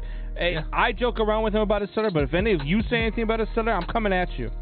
Yeah, Combs will come at you on the Twitter that he's not on. So at manhour _Combs. Oh, I just had your back, and then you call. All right. Yeah. So fun fact about me, guys. Like I've obviously had a stutter like my whole life, and you know how bad it is now, Combs. Like it wasn't just after the horse kicked you? No, it was actually before that. So the horse kicking kind of made it better. But like sometimes it comes and goes. But man, between like the ages 5 9, dude, like I could not get a word out like half the time just because like my mind was moving like a million miles like a minute, and it just wouldn't come out there. Yeah, it's one of those things where I like to mess with you about it. We joke around, but we're friends. That kind of stuff could happen. We were in a bar or something, and somebody said something about it. I pop them right in the mouth. Yeah, I mean, that's what friends do, we always have each other's back. But Tori Anderson says that hashtag ManHourNation facts, no ESPN employees have ever been banned from coming on the show. If you guys don't know, ESPN has banned basically employees going on the Pat McAfee show. So basically that is amazing. They see him as competition. You guys can come on the Man Hour though. Yeah. We welcome. I mean, we've already had Bob Cozy. Yeah. Great guy. So, look, and we've got an Ohio State football player. We've got a Purdue basketball player coming on the show regularly. You guys, man, I'm telling you. ESPN former Indiana State basketball player that's this. going to go to Kentucky, probably. Yeah. Yeah. But, Combs, it is time to get into some baseball talk here. First game is, Combs, less than 15 days away. April 1st is opening night. Man, it's getting close. But we need to talk a little bit of fantasy baseball here. So many people know who the top players in each position are, and usually those top players are the highest producing points, per se here. But let's go around the dime and Combs, starting at left field here. Let's start in the outfield. The best position, left field is the best position, hands down. Give me a sleeper fantasy guy that you have to have on your roster coming into the 2020 fantasy season. All right, so we'll go around the horn here. Let's do that. Let's run it that way. I will start with catcher. We're going to exclude pitchers here. I'm going to go catcher all the way around to right field. All right, so let's go catchers first. My sleeper catcher on this year is going to be Mitch Garver. I struggled with Mitch Garver or Tom Murphy. Tom Murphy of the Seattle Mariners, Mitch Garver of the Minnesota Twins. Tom Murphy is one of those guys who, missed most of last year because he was hurt. In 2019, he did hit 18 home runs and 260 at-bats, had a 273 batting average. But ultimately, I went with Mitch Garver. And the reason why I went with Mitch Garver is because I've said a lot here on the show that I throw 2020 out the window. It was a shortened season. A lot of guys were dealing with not knowing what was going on with the pandemic and COVID and all that stuff. So there was a lot of things that were different. Also, not being able to use video stuff in the dugout so that you can check out how your last at bat was and make adjustments and that type of stuff. All that stuff was new for players. So I throw that out the window. And Mitch Garver in 2019 had 31 home runs in 93 games. This guy was an absolute stud in 2019. And so I feel like he's going to come back. I think he's going to have that starting job with the Minnesota Twins. And he's going to be a guy who's not planned on going, much before the top 15 catchers in baseball. So he's going to be my sleeper. If he's available late in the rounds and you need a catcher, or if you end up with a catcher on the DL in the first 2 to 3 weeks and he's still out there, keep that name in mind. Mitch Garver. This kid is going to have a great season in Minnesota. Mitch Garver, sleeper for the catcher. Now let's go to the 3-hole, first base. Yeah, so first base is a good one. There are so many good first basemen right now. It's really hard to pick a sleeper. Some of these sleepers aren't really even technically sleepers by name, but I'm going to go to your neck of the woods, Buck. I'm going to Kansas City. I'm going with Carlos Santana. He's being overlooked by a ton of people because, let's face it, he is who he is. But he gives you 25 home runs, 25 doubles, an average around 260, 270, somewhere in that ballpark. He has an on-base percentage usually above 350. And he's 35 years old, but this is a guy who's going to get a lot of consistent at-bats in a very underrated lineup. They just picked up Benintendi from the Red Sox. They've still got what's your catcher's name there? Salvador Perez. So you got Salvi in that lineup. You got Benintendi in that lineup. Carlos Santano's in that lineup. Jorge Soler is in that lineup. There are going to be a lot of good hitters, and he's going to be sandwiched in between those guys. He's going to get a lot of pitches to hit. So look out for Carlos Santana as your first base sleeper this year. Carlos Santana. I like that. Second base. Second base is... it's one of those positions that a lot of people don't pay. I pay a lot of attention to it. My favorite player of all time, Ryne Sandberg, second baseman. I played second base a lot. I just love the position. I love watching the position. There's a lot of good players that play the position, but they don't get heard of because it's not a glorified position like shortstop, third base, that type of stuff. Look out for Tommy La Stella with the San Francisco Giants this year. Tommy La Stella is playing in a very, very hitter-friendly ballpark now. He was great with the Angels in 2019. We hit 16 home runs in just 80 games. In 2020, he did slow down a little bit just because of the shortened season, and as I mentioned a bunch, the Angels got off to a really slow start last year, and then they picked it up towards the end, and he was already gone. They had already traded La Stella, but La Stella, had a pretty good playoff run with the Oakland A's, and he's probably going to give you, I would say, probably in the ballpark about 15 to 20 home runs. His batting average is going to be somewhere around 280, 290. He's going to steal a lot of bases. He's a very good base runner. So I would take Tommy La Stella as your sleeper for second baseman. Yeah, and people in the chat are also agreeing with you with La Stella as well. And just to throw out some more comments here before we move to third base, Timothy Linder said Joey Bart as a catcher, sleeper. That's a good one. Torrey Anderson comes with Brandon Belt as well. See, Brandon Belt for me is he's one of those ones that there's a lot of names on there that aren't really sleepers, and for me, I think Brandon Belt's just been an under the radar guy his entire career. Brandon Belt has been a very good, very consistent first baseman his entire career. So for me, he's not an under the radar guy. I get it, for a lot of people, he might be an under the radar guy, but I think that Carlos Santana with his age and everything that's going on, a lot of people don't even know he's in Kansas City. That's why I went with Carlos Santana. All right, so third base. All right, so third base here, it's another one of those where it's hard to pick because there's so many really good third basemen. And so for third baseman, I am going to go with Justin Turner. Look, Justin Turner, I get it. They're the world champions and all that. But people don't look at Justin Turner as being a top-tier third baseman. They just don't. And to me, Justin Turner is a top 10 third baseman. He was in my top 10 list. But he's still a sleeper among fantasy stats. So I'm going with Justin Turner. Another one you can look out for that a lot of people don't know about is over there in Pittsburgh. They got this kid called Ke'Bryan Hayes. Very good third baseman. Very going to put up a lot of numbers in Pittsburgh. Another very hitter-friendly ballpark. But he's in a very bad lineup, so that's kind of why I kind of steer away from him. So you can't really go wrong with either one of them, Justin Turner or Ke'Bryan Hayes.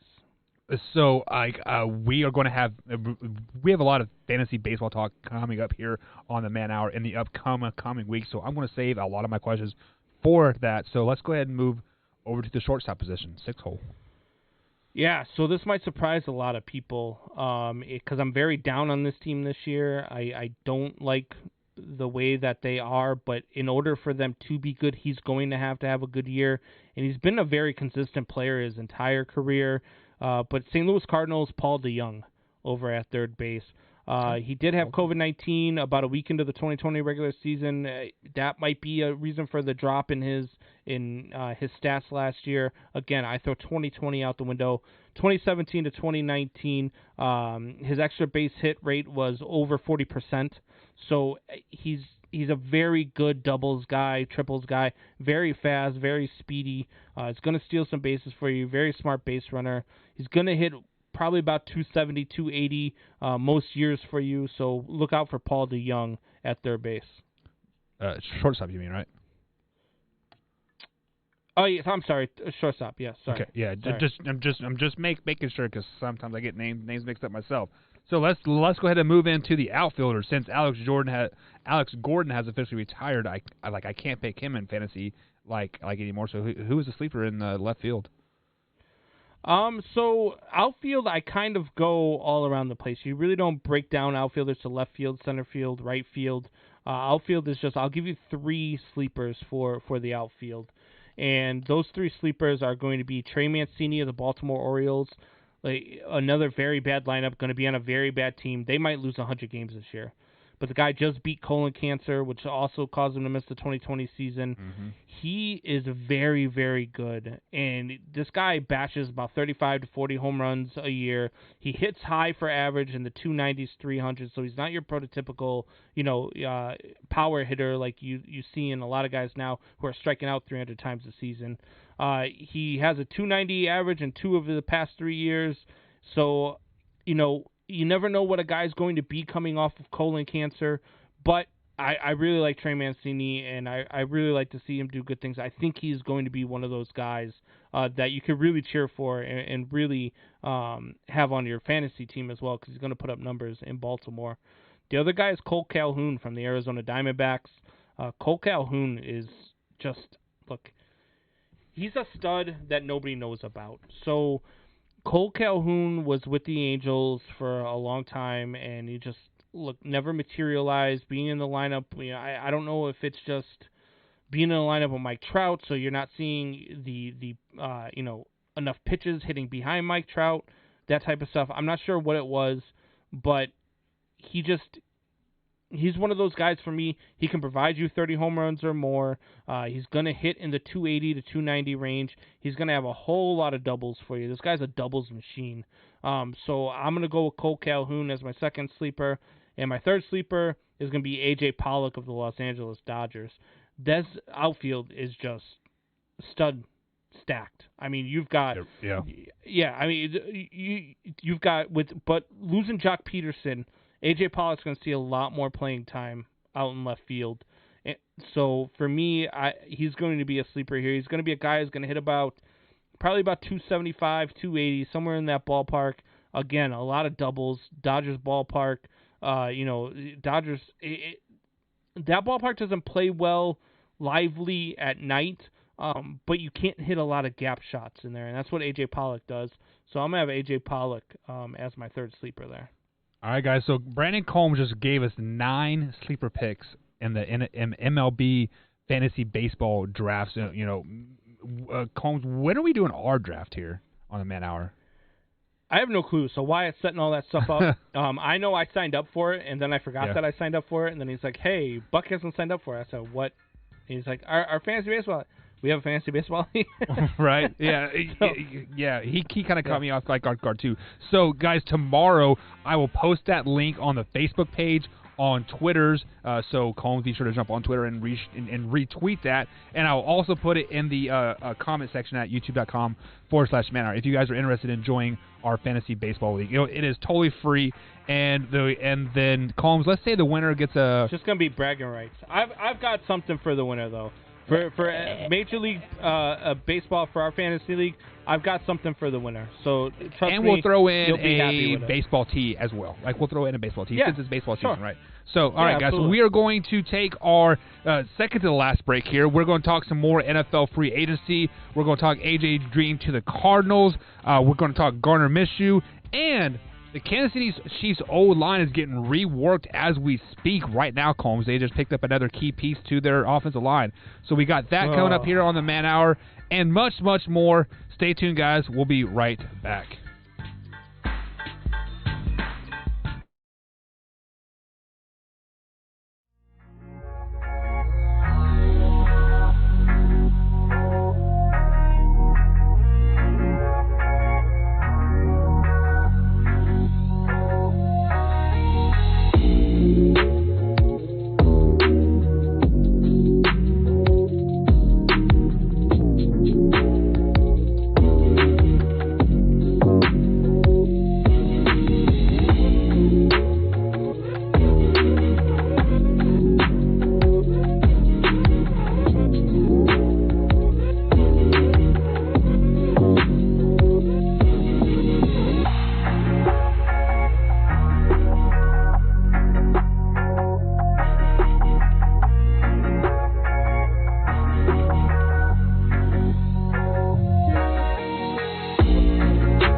check the mic and make sure it sound right, boys.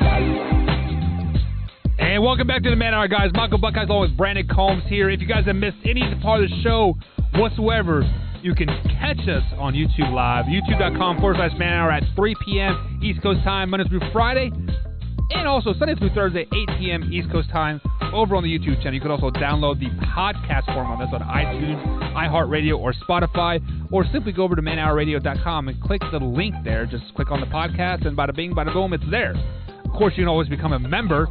Members only tab there. A little as $3 a month. You get the access to the after show. You get access to discounts. You get access to us anytime you want to.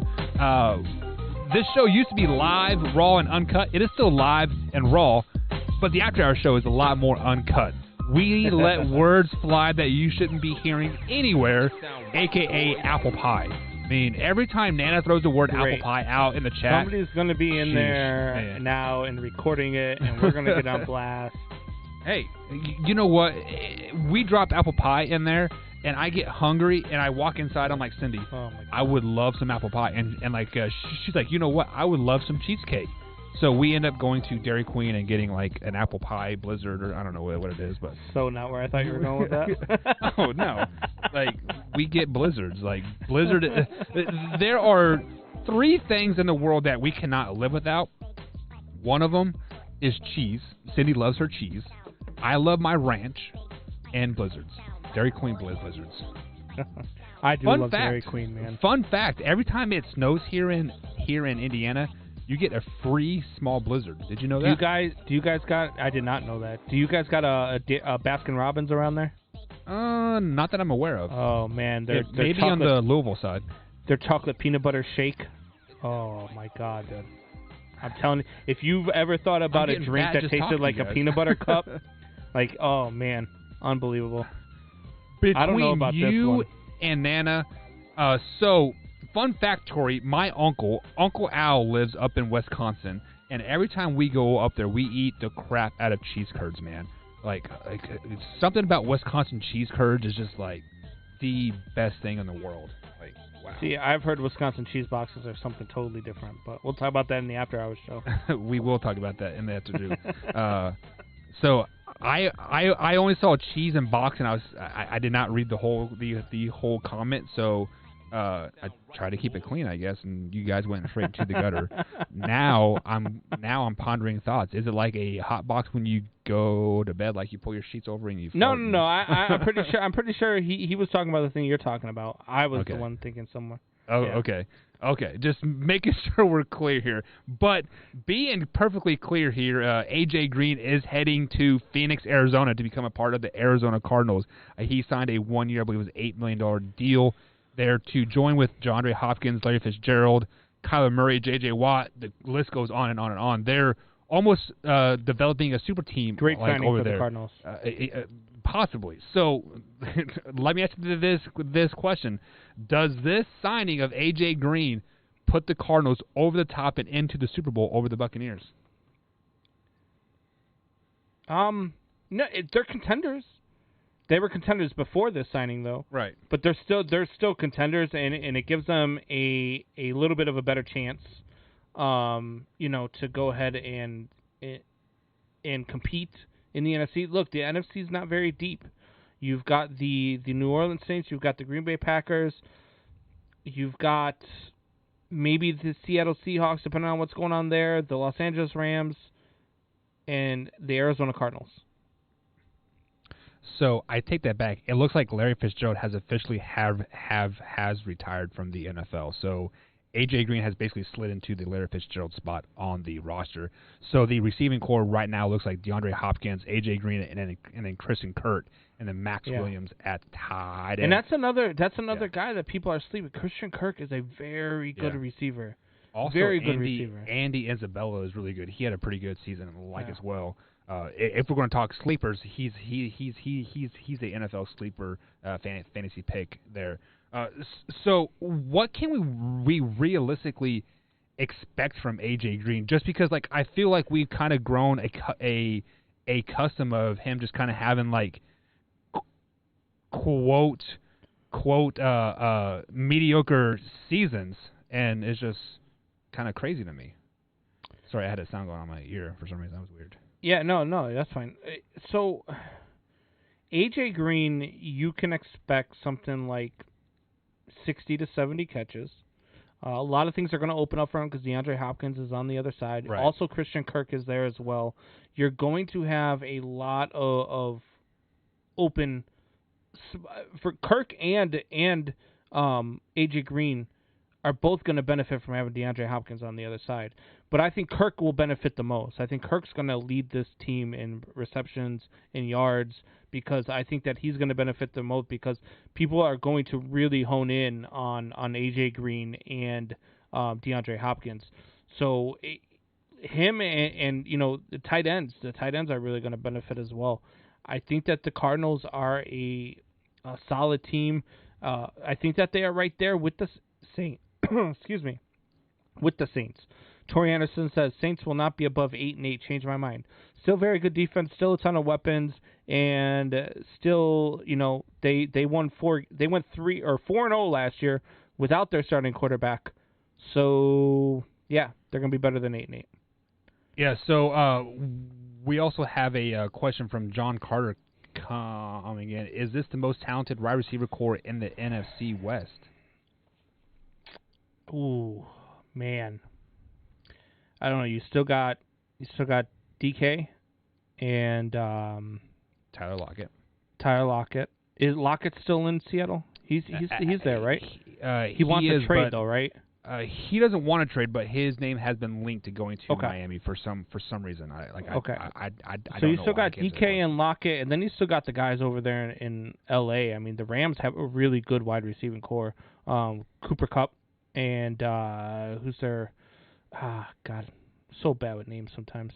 I can't think of their other guy. Robert Woods.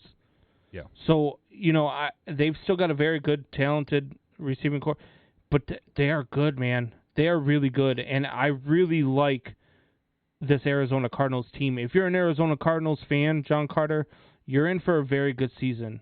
Maybe NFC title game, possibly, but at least a very good run. I don't know if you've got enough to beat Tampa just because it's Tom Brady, and I never bet against Tom Brady. But do you have the defense that can compete with the Buccaneers? Absolutely. Absolutely, 100%. So let's circle back to the wide receiver question here, and I'm going to answer it as they have the most depth, meaning like they are the best core, I think, in the NFC West, simply because they have 1, 2, 3, 4, 5, and 6, right? Seattle has 1, 2. Rams have 1, 2, 3. 49ers have 0, I think. I mean, they might have 1. I think they got Emmanuel Sanders right still. Yep. But Emmanuel Sanders just went somewhere else. Okay, so I gotta even know who is where he went to. Let's pull up the San Francisco 49er roster. Like I don't even know who the receivers are right now. So I mean that kind of by default facto puts them at number 4. Tori Anderson says that they get bounced in the first round of the playoffs if they make it. I'm telling you right now, Tori. You know who doesn't want to see the Arizona Cardinals in the playoffs? Your Green Bay Packers. So they don't want to see the Arizona Cardinals in the playoffs right now. Let's talk about realistic expectations for the Arizona Buffalo, Cardinals. that's where Emmanuel Sanders went. Buffalo. Yeah. Flashing back to the San Francisco 49ers receiver core, they do have Brandon Ayuk, which is this will be his second year, and then Deebo Samuel, and of course you got George Kittle as well. They're the worst out of the rest of them. Yeah.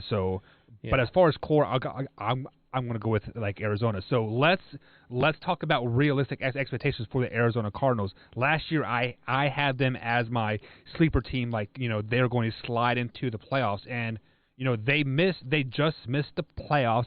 But they were 8-8. They lost Larry Fitzgerald. Had 54 catches, 400 yards last season, and like AJ Green had 46 catches last year for 700 yards. So I think that is an even trade 100%. So really the only thing they have truly added this season was depth to the defensive line and J.J. Watt, which the defensive line was already pretty stout. The whole defense was pretty stout, even though they did just lose Patrick Peterson to the Vikings for a 1-year, $10 million deal, I believe it was. So realistic expectations, I don't see them going over 9 wins in the regular season. Yes, 9-7, 9-8. If the NFL does play the 17-game season, do we know if they're playing 17 games yet in the NFL season? I believe it's 17, but let's just say it's 16. Yeah. Okay, well, you don't have them over. So you're saying that they are basically just as good as they were last year. Yeah, they are going to have one game bounced their way. What? They were 8-8 last year. Right. They were 8-8, but also some of those wins came to games that they probably shouldn't have won. 3 point. Yeah, but there was a lot of 3-point losses. They played a lot of close games. Their defense got a lot better. Their offense is getting better. How does one defensive end make their defense a lot better? It's not just J.J. Watt is a huge piece, is he not? He is. And then you're putting him on the opposite end of Chandler. Okay. It makes a big difference, man. The Bears weren't a great defense 3 years ago, and then they added Khalil Mack. Right. And that was the only addition they made, and they went 12-4. But also on the flip side of the coin, the Arizona's defense lost Patrick Peterson, one of the premier cornerbacks in all of the NFL. Yeah, but he's also old. Okay. And Arizona's got the pieces to back him up. I don't know, man. So what are your realistic expectations here? Torrey Anderson says 10-6 at best for them. I'm going 9-7 on a 16-game season. I'd have to take a look at the schedule and see who they're playing, when they're playing. Like, I have to take a look at the schedule before I can give you a win-loss total. But I don't think that you put a lot of loss on Patrick Peterson, but they still got Alford. And also I believe Buda Baker could probably slide over and play cornerback as well, even though he's free safety. But they've got, Jace Whitaker, Byron Murphy Jr., so they've got some pieces in Arizona that, they're not going to hurt as much as you would think they would from losing Patrick Peterson. So, but here is the issue that they're going to run it into. Arguably, the NFC West was the hardest division in all of football last year. You had the Seattle Seahawks 12-4. I'm talking 2020 season. Yep. The Rams were 10-6. The Cardinals went 8-8, and the 49ers went 6-10. But you also have to realize that the San Francisco 49ers literally lost like 40-plus players in the season due to injuries. Like, they were injury bug bit in the butt left and right. So it would not surprise me if the San Francisco 49ers flip-flopped their record to 10-6 moving into the 21 season. When do they release the schedules? So they have their games already out, but the actual schedule releases probably sometime in like June or July. Like I think. So their games are already out. It's just a matter of like the order of which they play them. Right. It's not out yet. Okay. So let's go ahead and pull it up here. See if and Torrey says you have nothing else on the back end besides Buda Baker, and I disagree with that. I disagree with that comment. You've got, for one, they've got the best middle linebacker core in the NFL, and I believe that 110%. Isaiah Simmons is an absolute stud. And so I think on the back end, when you look at Jalen Thompson is a beast as well. Robert Alford, I think, is a very, very underrated cornerback. And then Byron Murphy Jr. is a very good quarterback as well. Like, I don't know what you say that they don't have anything on the back end besides Buda Baker, but this kid had sorry, I got some sound coming into my ears here. He had 40 solo tackles last year. So I just, this kid can play. I don't know. I get it. He's not Patrick Peterson. I do. I understand that Patrick Peterson was a stud, right? But they've got guys that can play the position. So I have the 2021 Arizona Cardinals schedule, not the actual schedule, but the list of teams that they play this season. And like, obviously they play their division opponents twice, the Rams, 49ers, and Seahawks. But then the out-of-division games, they play the Packers, the Vikings, the Houston Texans, the Colts, Carolina Panthers, at the Chicago Bears, at the Dallas Cowboys, at the Detroit Lions, at Jacksonville Jaguars, and then at the Tennessee Titans as well. So that out-of-conference schedule, I would put them at about 5-3 with that out-of-conference schedule. You're going to beat the brakes off the Bears. You're going to beat the brakes off the Bears. You're going to your three losses are probably to the Packers. Hang on. It is at Soldier Field. You know that, right? You're going to beat the brakes off the Bears. The Bears are hot garbage. Okay. You're going to beat the brakes off the Bears. You're going to beat the Lions. You're going to beat the Jaguars. They're better than the Titans. But the Titans could win that game, I guess, possibly. Right. The Green Bay Packers, I would say, that's going to be a good game. It's a game where's that game at? Is that in Green Bay? It is at home for them, so at Phoenix. So it's at home, so yeah, anything can happen at home. The Green Bay Packers are not world beaters by any stretch of the imagination. Right. Still want to see what they do during this offseason. I still think that they're the best team in the NFC North, so I would give them that loss there with Green Bay. But you're going to beat the Texans. You're better than the Bears. You're better than the Lions. Throw some other names out at me real quick. So you basically have them beating or losing to the Packers. Sorry. So we have the Packers, Vikings, Texans, Colts, Panthers, Bears, Cowboys, Lions, Jaguars, Titans. So I would say the Packers, the Titans. Man, maybe only 2 losses, maybe 6-2 in that stretch of out of conference games. 6-2. They're really? better than a lot of. Yeah, look. They might be better, but they're not. You're telling me that they're not like, better than the Titans. You're telling me that they're not better than the Panthers. They're not better than the Bears, the Lions. So listen, I have faith in the Carolina Panthers, and all this trading Teddy Bridgewater talk is kind of upsetting me because Teddy Bridgewater is a darn good quarterback if he would just get a chance. The Carolina Panthers went 5-11 without their number 1, number 2 receivers and their running back, Christian McCaffrey. All those guys are coming back, and they had their linebacker Luke Kuechly just retire like 2 weeks before the season started.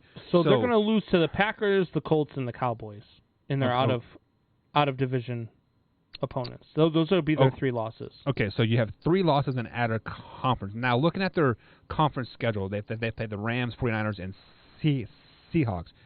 Do you see them losing any of those games?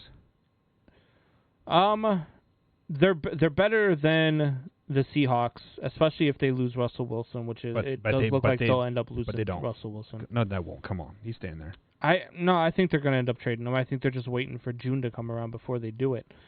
They're better than the Niners. I give them 2 wins against the Niners, a split against the Seahawks, probably a split with the Rams because the Rams are very good, and it's hard to sweep a divisional opponent. So okay, yeah, so right there you have 6 losses. So you're saying 10-16. I don't know. What do you mean 6 losses? I say they lose once to the Rams. They lose once to the Seahawks. They lose once to the Rams and once to the Seahawks. Okay, so you're still looking at 5 losses. So you have so 11-5. 11-5. Yeah. I just don't see that. It is hard for me to see that. I do. Okay, but I mean, give or take, I am on Torrey Anderson's train here, and I think the Arizona Cardinals are going to be highly overrated this season. They are trying to build this super team around a quarterback that Kyler Murray is a good quarterback. Is he great? No, he is. Torrey Anderson. Do you want to know the first way to know that you are incorrect about something? When Michael Buckmeister says, "I'm with him." That's how you know you're wrong. That's how you know you are going to lose a bet, sir. Okay. Moving on. Gardner Minshew, the mustache medium himself. The Jacksonville Jaguars have put him out on the trading block. Gardner Minshew, I believe, is slated to be the starter for the Jacksonville Jaguars. Let me pull that up and confirm that real quick. He is slated to be the starter for the Jacksonville Jaguars behind Jake Lukin. They have 2 quarterbacks on the roster, so they're going to draft their starting quarterback. With that being said, you guys know how I feel about Mr. Mustache Medium himself. Is there any trade people out like are there any trade partners out there for Gardner Minshew? I don't know how you could not like Gardner Minshew as a person and as a personality. Like he's great to talk to. As a quarterback, I don't want him on my team. I'm sorry, and I know. Look, I used to be a big soup boss when we were on TSS. That man went out and drafted in the first round in every one of his drafts Gardner Minshew. So he loves himself some Gardner Minshew. And I know if he hears this, he's going to be pretty upset with me. But I don't want Gardner Minshew as my starting quarterback. I like the guy a lot. He could be my backup. I let him take Nick Foles' spot. But really? I don't want him as my starting quarterback. You would take Gardner Minshew over Nick Foles as a backup? Yeah, in a heartbeat. Yeah. So I have a personal vendetta. I'd probably take him over Andy Dalton, to be honest with you. No, you wouldn't. Andy Dalton is a Hall of Famer quarterback. Stop it. I hate So I actually have like a personal vendetta about somebody that is a huge Gardner Minshew fan, like the Mustache Mania guy, right, whatever. I'm not going to drop his name because I don't want him to get any clout on our show whatsoever. But I think you know who I'm talking about, Derek Holmes. He has blocked me on Facebook for whatever reason because he just can't accept when like he is wrong. Gardner Minshew is a trash quarterback. He might have the greatest personality in the world. Combs, looking at Gardner Minshew is like when you go to a bar and you're looking for a woman to interact with and possibly date and like whatnot. There has to be that physical attraction at some point. Well, you can say, oh, it's her personality, yada, yada, yada, but at some point you are physically attracted. Like, that's how you start talking to a person, right? Gardner Minshew might have a great personality, Combs. He might have the best booty shorts out there. He might wear a cowboy hat and have a kick-ass stash on his like on his face. But his looks on the football field make me want to look the other way every time. I am going to go look at the Playboy model like over there and over Gardner Minshew 100% every time. Gardner Minshew is going to end up in the CFL. He is just not a good quarterback. Actually, I don't think he could even throw the ball on a CFL field. It's just he can't stop it. He's all right. He's just Combs. You know how much I hate Lamar Jackson. I will take Lamar Jackson over Gardner Minshew every day of the week. Every day of the week. Tori Anderson says what? Buck was mad he couldn't get the mustache ride from Gardner. Jeez. He's just upset you can't grow a mustache like Gardner. Okay, listen. I'm going to shave my beard tonight. I'm going to dye it black, and I'm going to have the best handlebar mustache you've ever seen in your life. I dare you. Cindy would kill me. That needs to be part of the bet. Look, if we can get Wyatt to shave his head, we can get you with a handlebar mustache. Well, so do you remember when me and Mike had that bet for K-State versus Texas game, and I had to shave my beard? Cindy did not talk to me for 7.5 days until I grew my beard back. She literally did not say a word to me for 7 days. Oh, man. It was pretty bad. But, guys, let's go ahead and take our last break, Combs. On the other side of the break, we're going to open up to Shop Talk here. So if you guys want to talk about anything and everything, let us know in the chat, and we will talk about it. I missed that comment, so we will address it after the break here, guys. We'll be right back here on the Man Hour.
Welcome back to the Man Hour, guys. Michael Buckhouse along with Brandon Combs here. If you missed any part of the show whatsoever, you can download the podcast form on iTunes, Spotify, and iHeartRadio, or head over to manhourradio.com and click on the podcast link as there. It'll be the first link once you click on that tab. You can also become a member over there. Click on the members only tab and join us on the after show. It's as little as $3 a month. You get some discounts on clothing. You get a free t-shirt after 6 months. And of course, you get to interact with us at 10 p.m. East Coast time right there each and every day.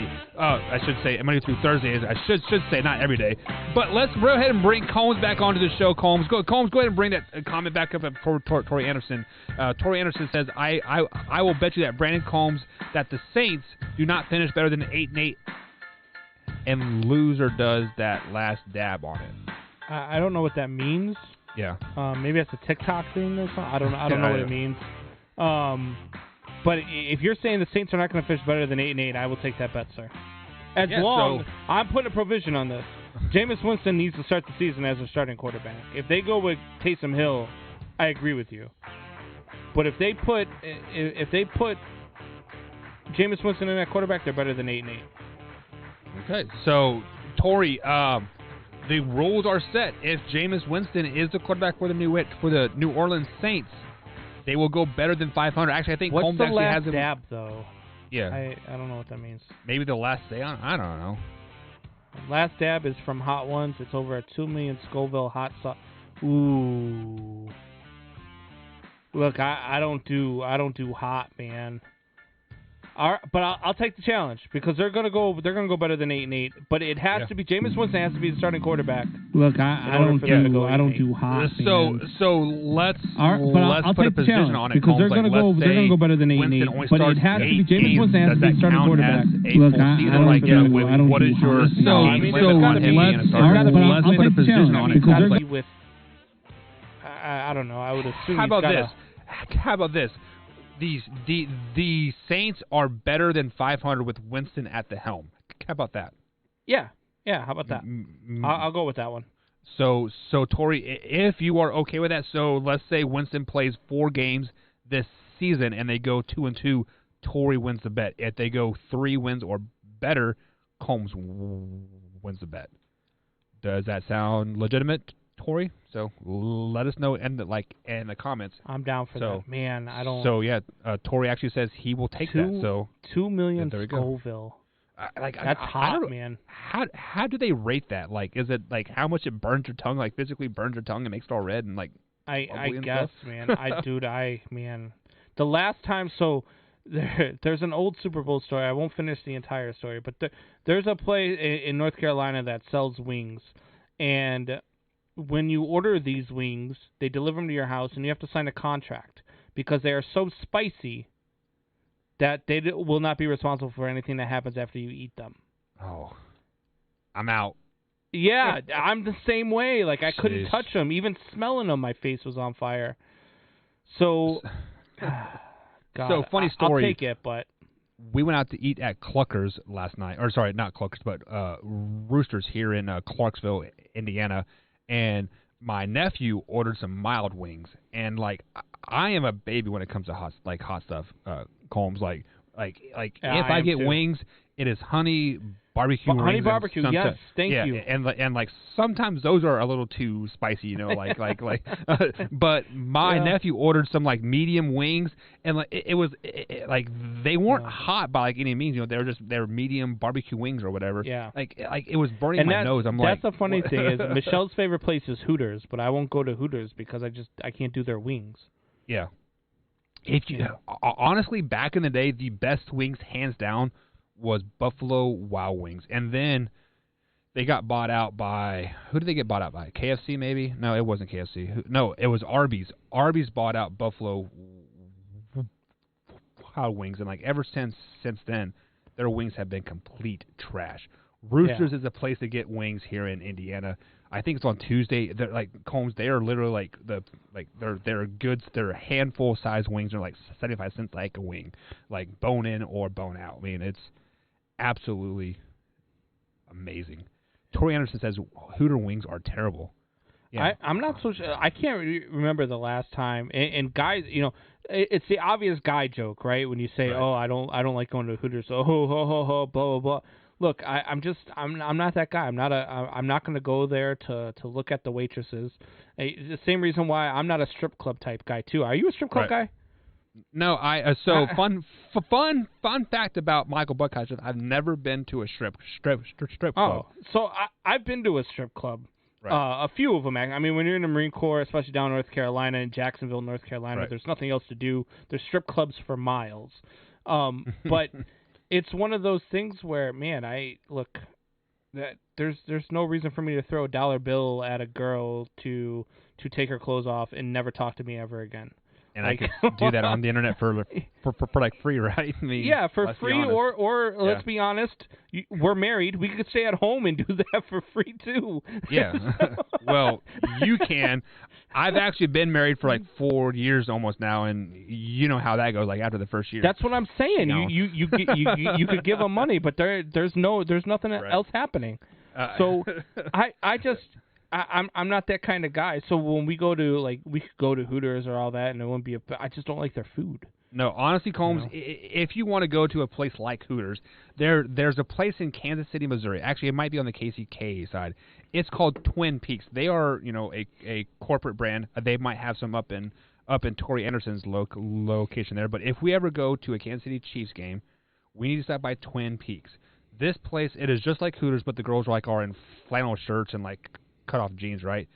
Yeah. They keep their beer at 31 degrees. So when it comes out of the what's the old spigot thing called? You know what I'm talking about? It literally comes out in like a slushy type form. Like really, it is the best beer you will ever have. So yeah, okay. Twin Peaks, like they are all over, but like Kansas City, Kansas is the one that I went to, and it is the best place ever. So Tilted Kilt has great food, just like Twin Peaks. Yeah. So Tori Anderson knows what Twin Peaks is all about. Oh, and it is called a tapper, the little beer pourer thing. Yeah. It is not called a spigot. That's like my grandpa. Yeah. Spigot is where when you're drinking from the hose, buddy. Yeah. You can do that still? That's not against the law? I mean, it could be the reason why I am. Yeah. I mean, honestly, we used to drink straight out of the garden hose all the time. Yeah. I mean, my grandma would not allow us into the house to drink water. She just drink it out of the hose. And a hot day in summer, that water comes out of the hose like 115 degrees. And burns you. A child between the age of 1 and 10 consumes an average of about 3 pounds of dirt per year. Really? Yeah. And they survive, is that right? A new liar, liar? Yeah. I mean, no, that's a for real thing. I've looked that up before. Because I hate when people say, "Oh, you can't give them that. It's dirty. It fell on the carpet that I just cleaned." it fell on the floor. You can't give it, or the kitchen floor that I just mopped. You can't give it to him. That's dirty. It's not dirty. It's not. He eats worse things than what he's going to eat right here. I promise you. Combs, you have what? 7 kids, right? 8 kids? 7 kids. So I have 2 boys, right? And our first son, Cindy, was all about, the pacifier dropped the floor. We need to wipe that off and give him a new one and disinfection. And now the second kid, run it under hot water. Yeah. Put it right back in the mouth. Yeah, absolutely, man. Man. It is a thing too, man. When you have your first kid, I'll tell you right now, man. With my daughter, my oldest, when she was a baby, it was like, man, I be very, very careful, blah blah blah. When Junior was born, my oldest, it was like, bro, you're on your own. Yeah. You are 3 months old. You can sit up all by yourself. Take care of yourself. 100%. And every kid is different too. So Junior was always the scaredy cat. Yeah. Alan was my third born. Alan, that kid.